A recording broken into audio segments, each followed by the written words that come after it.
Starfighter is so cool because of the story. The gameplay, the detail, immersion. It really does reward you. The sense of being there. It is a fun game.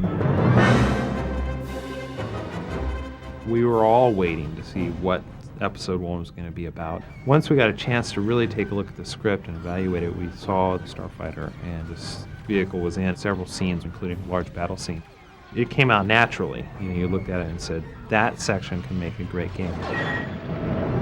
We have quite an intricate greenlight process that involves marketing, sales, development guys, the person whose idea it was in the first place. They spend several days in a room hammering things out.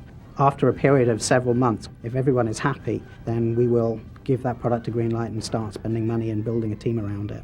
George is involved early on. He wants to make sure that nothing conflicts. We start with a high concept. Sell the company on that high concept. It's sort of like a movie pitch. You never end up building exactly what you design.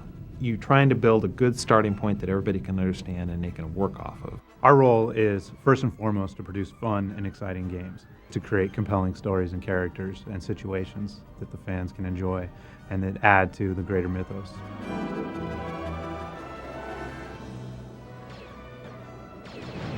The player is flying ships around, both in space and terrestrial environments, blowing things up.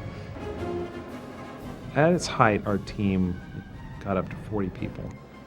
We had an extraordinary art team, a very talented gentleman working on terrain, and our level designers were responsible for coming up with scenarios, coming up with missions. And then, of course, at the end of it all, we've got that trademark Star Wars sound.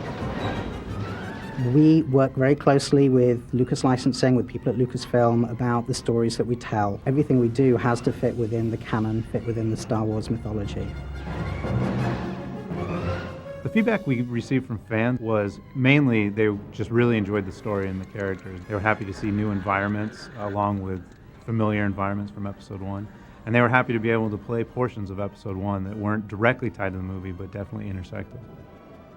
There were new ships in it, there were new alien races in it. The games bring that stuff and bring it to life.